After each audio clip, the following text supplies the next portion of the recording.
Este video va de las visiones opuestas que tienen sobre las MMA Sean O'Malley y Cory Sandhagen. Estas se vieron en conflicto hace poco cuando O'Malley criticó a Sandhagen y este le respondió. Soy José y esto es Fans Combat. Sean O'Malley es conocido por su visión comercial del deporte de las MMA, visión que le ha permitido llegar a posiciones que muchos consideran no se merece, como la de pelear por el título de las 135 libras de UFC, lo que hará el próximo 19 de agosto en Boston en el UFC 292. Una de las cosas que le han criticado a O'Malley es el bajo nivel de oposición que enfrentó durante casi toda su carrera. A lo que el Suga respondía hasta apenas hace un par de años: sinceramente no tengo prisa, depende de cuánto pague UFC. Si me van a pagar lo que me pagan ahora, voy a decir sí, pelearé con otros muchachos del nivel actual. Si quieres pagarme más dinero para pelear con mejores hombres, pelearé con los mejores hombres, pero no voy a pelear contra los mejores en este momento con el dinero que me estás pagando ahora. Simplemente no tiene sentido desde una perspectiva comercial. Desde la mente de un luchador, obviamente quiero pelear contra los mejores jugadores del mundo. Quiero ser campeón.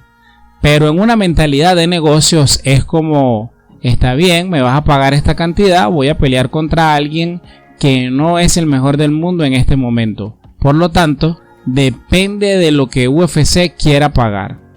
Eso no me lo esperaba. Es realmente poco común escuchar a los peleadores hablar de esa manera. Y de hecho a la mayoría de peleadores no le cae bien esa manera de pensar, o al menos que lo expresen de esa manera. El Suga se mantuvo en ese punto mientras ganaba $35,000 por presentarse y $35,000 por ganar. No fue hasta cuando firmó un nuevo contrato con mejores beneficios que O'Malley empezó a pelear con los peleadores del top de la división. Desde esa mentalidad comercial de las MMA, Sean O'Malley criticó a Cory Sandhagen por tomar la pelea estelar contra el invicto peleador de peso gallo Umar Nurmagomedov, quien era el número 11 del ranking, pero considerado uno de los peleadores más duros de la división. Pelea que no ocurrió porque Umar se lesionó y fue reemplazado por Rob Font. Aunque fue O'Malley quien salió a decirlo, seguramente eso lo pensaba la mayoría, porque para Sandhagen, número 4 del ranking, pelear con Umar, número 11, es lo que se considera una pelea de alto riesgo y bajo beneficio. Pero Sandhagen es uno de esos pocos peleadores que no rechaza ningún reto. Fiel a sus pensamientos, O'Malley dijo que Sandhagen debería haber elegido al oponente de más bajo nivel disponible por la mayor cantidad de dinero. Ahora sí viene lo chido. Cory Sandhagen reaccionó a las palabras de O'Malley. Hay cosas sobre Sean O'Malley que creo que son súper tontas. Hablando de cosas como peleas contra el peor tipo por la mayor cantidad de dinero.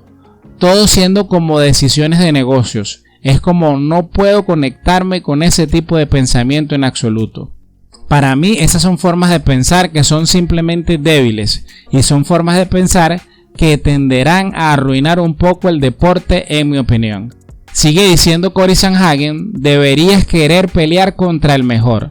Si estás aquí para ser el verdadero campeón mundial, eso es lo que estamos haciendo. Realmente no veo esto como un negocio. Gano buen dinero ahora, estoy bien. La codicia y las decisiones comerciales que suceden en muchas de estas formas de pensar son para mí poco convenientes. No creo en transmitir el mensaje de que debes pelear contra el peor tipo por la mayor cantidad de dinero. Esa es una forma débil de pensar. Son totalmente opuestas las mentalidades de estos dos, uno centrado en el negocio y el otro centrado en el deporte. ¿Con cuál manera de pensar te identificas más? Ambos peleadores probablemente se verán en el futuro cercano, ya que están dentro del top 5 de la división de peso gallo. Si llegaste hasta aquí, suscríbete. Eso me motiva a seguir creando este tipo de contenido. Gracias por el apoyo.